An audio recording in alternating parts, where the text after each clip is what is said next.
चलिए, अगर आप कहते हैं तो एक बार मैं श्री राम की जन्मतिथि मान भी लूं, तो ये कैसे साबित होता है कि राम सेतु को बनाने वाले का नाम श्री राम था? मैं सरकार से पूछना चाहता हूं कि आदि कवि वाल्मीकि से लेकर महाकवि तुलसीदास ने सेतु बनाने वाले को किस नाम से पुकारा था? बताइए। राम। श्री राम।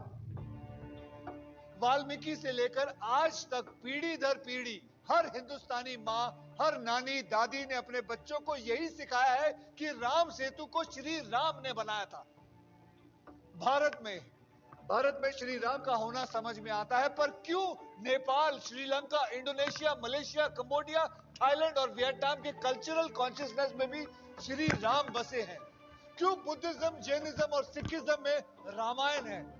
क्यों गुरु ग्रंथ साहब में श्री राम का नाम बार बार आता है? क्यों? माय लॉर्ड, एक अच्छी कहानी को बार बार कहने सुनने से वो सच्ची नहीं हो जाती। सदियों से ही कहानियां कभी सौदागरों, कभी मुसाफिरों के साथ, कभी इस देश, कभी उस देश तक पहुंचती आई हैं। इसमें नया क्या है? मैं विद्वान एएसजी साहिबा से पूछना चाहूंगा कि वाल्मीकि रामायण में जिन जिन जगहों का वर्णन है, क्या उन्हें भारत और श्रीलंका में खोजा नहीं जा चुका? क्या भारत में ऐसा करीब 500 और श्रीलंका में 50 स्थान नहीं है? माय लॉर्ड, ऐसे किसी भी स्थान पर श्री राम या राम कथा का कोई भी आर्कियोलॉजिकल एविडेंस नहीं मिला है। जिस देश में एक साल में सड़कें गायब हो जाती है, पुल गायब हो जाते हैं, आर्कियोलॉजिकल साइट्स से ईंट पत्थर चुराकर मकान बनवा दिए जाते हैं, वहां 7,000 साल पुराना इतिहास ढूंढना, मैडम, बहुत मुश्किल है, चुनौती वाला काम है। लेकिन माय लॉर्ड, अपनी खोज के दौरान मुझे जाफना में एक मैन्युस्क्रिप्ट मिली जिसमें मायासुर द्वारा बनाए गए रावण की गुप्त सुरंग का नक्शा था।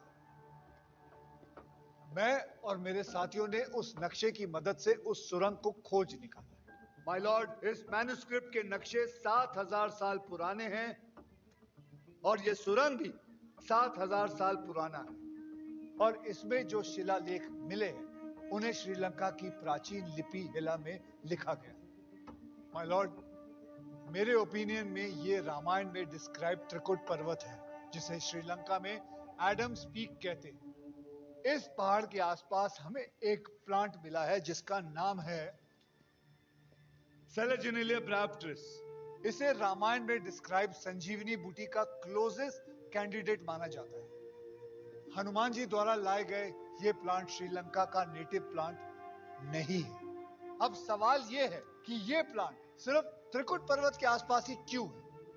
माय लॉर्ड, रामायण में लंका है, लंका में रावण था, तो फिर अयोध्या में श्री राम क्यों नहीं? माय लॉर्ड, जिसे हम लोग राम सेतु कहते हैं, उसे क्रिश्चियनिटी और इस्लाम में विश्वास रखने वाले एडम्स ब्रिज कहते हैं, क्योंकि उनका मानना है कि एडम या आदम जब धरती पर आए थे तो इसी ब्रिज के जरिए श्रीलंका से भारत गए थे। अब आप बताइए, कौन सी कहानी को सच्चा मानेंगे आप?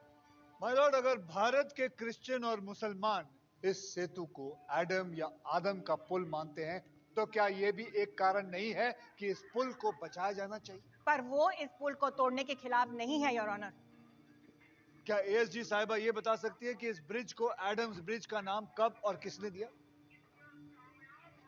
नो, मुझे इसकी पक्की जानकारी नहीं है। मैं बता, माय लॉर्ड, करीब 220 साल पहले सन 1788 में ऑस्ट्रेलिया के एक बोटानिकल एक्सप्लोरर